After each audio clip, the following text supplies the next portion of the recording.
Everyone, কেমন আছো সবাই? আশা করি সবাই খুব ভালো আছো। আমরা বেশ মোটামুটি আছি। কিছুদিন ধরে তোমাদের সঙ্গে অনেক রকম ভিডিও শেয়ার করার ইচ্ছে হয়েছিল, কিন্তু কি বলতো, মানসিক অবস্থা ঠিক তেমন ছিল না। ভিডিওগুলো পার্সোনালি আমার কাছে ভীষণ স্পেশাল, কারণ আমার কাছে এই মুমেন্টগুলো আর হয়তো কোনো দিন কোনো রকমভাবে আসবে না। কারণ এর মধ্যে এমন একজন মানুষ আছে যাকে আমরা চাইলেও হয়তো কোনো দিন এই পৃথিবীতে আবার ফিরিয়ে আনতে পারবো না। তবে হ্যাঁ, আমরা চেষ্টা করব আমাদের মধ্যে যে বন্ডিংটা সে তৈরি করে গেছে, সেই বন্ডিংটা যেন আজীবন এরকমভাবে থেকে যায়, সেই চেষ্টা আমরা সবসময় করব।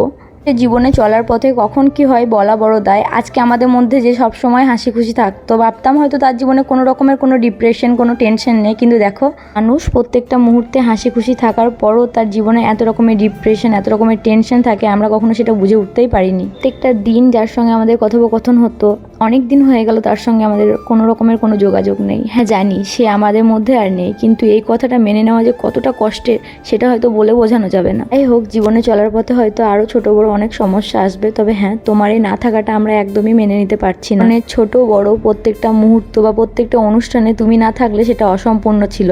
এখন দেখো, প্রত্যেকটা দিন প্রত্যেকটা বছর তোমাকে ছাড়া কাটাতে হবে। কতটা সহজ তাই না কথাটা? কিন্তু যখন আমাদেরকে এই কথাটা মেনে নিতে বলা হয়, বুকের ভিতরটা দুমড়ে মুচড়ে আসে। তুমি সারাটা জীবন সবার জন্য ভেবে গেলে, যখন সময় আসলো নিজের জন্য একটু ভাবার, তখনও তুমি বাইরের মানুষের জন্য নিজের প্রাণটাই শেষ করে দিলে। পৃথিবীতে সব কিছুর জন্য ডিলিট অপশন থাকলেও মনের মধ্যে যে মানুষ গেঁথে যায়, সেই মানুষকে ডিলিট করা যায় না। এটা একটা অসম্ভব সত্য ব্যাপার। শুধুমাত্র ছবিতেই না, বাস্তব জীবনেও তুমি আমার এরকমভাবেই পাশে থাকতে, কিন্তু এই জায়গাটা আজীবন ফাঁকা থেকে গেল। খুব মনে পড়ছে তোমার কথা, ছর্দি।